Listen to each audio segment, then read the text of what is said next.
નમસ્કાર, રાજનીતિ સંદેશ ન્યૂઝમાં આપનું સ્વાગત છે। વડોદરાના સમિયાલા ગામના તળાવની હાલતને લઈને સ્થાનિકોમાં રોષ જોવા મળી રહ્યો છે।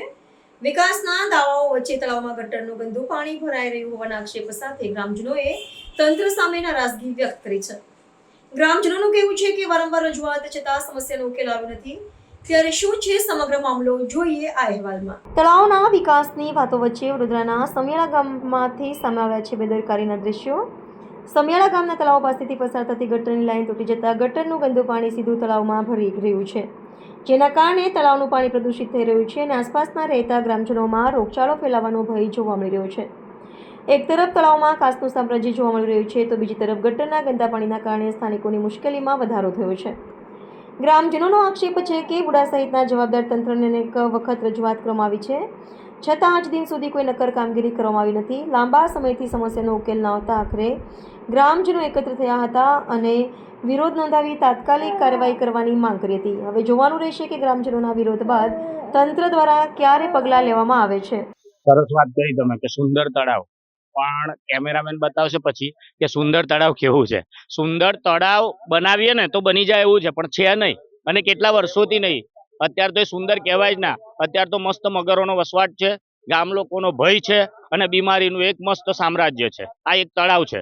આ તળાવમાં જે પાણી મિશ્રિત થાય છે એ ક્યાંથી આવી રહ્યું છે અને આ માટે તંત્ર સમક્ષ ક્યાંક રજૂઆત કરવામાં આ લગભગ બહેલીથી લઈ અને સીમમાં લઈને જેમિનીની પાછળ જઈને ઢગલો પાણી આખા સિટીનું આવે ને તોય કે એવું ચાલે, અને અહીંયા આવીને છૂટી પેલી એ થઈ જાય છે અને અહીંયા જે પ્રસરી જાય તળાવમાં જ આવે છે બધું પાણી। હવે અહીંયા એ તળાવના નિકાલ માટે 5 કરોડની ગટર તો પાસ થઈ, પણ થઈ કે નહીં થઈ ખબર નહીં। તમે લાઈવ જોજો, છૂટું જ છે બધું, ખુલ્લું જ। 10, 15, 20 પાઇપો નાખી દીધી છે, બરાબર। એ ક્યાંક ગયું હું નહીં, પણ અત્યારે ક્યાંક ને ક્યાંક અહીંયા ગામ લોકોને બહુ તકલીફ પડી રહી છે।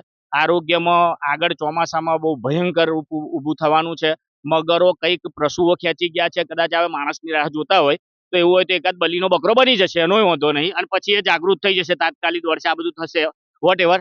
પણ અત્યારે જે હાલત છે, આ વારંવાર રજૂઆતો કરી, અહીંયા સ્પીડ બ્રેકરોની જરૂર છે, સ્કૂલ છે, એક્સપ્રેસ વે જાય છે, કંઈક એક્સિડન્ટો થયા એ રજૂઆત કરી, નથી સ્પીડ બ્રેકરો બનાવતા, નથી તળાવ સાફ થતું। અરે ટીપીના રોડ પડી ગયા છે, ખબર નહીં કેમ, પણ જે ખેડૂતોમાં જવાના રસ્તા જે બનાવવાના કીધા એ નેરિયાએ, એ ત્યાંથી નથી રસ્તા થતા।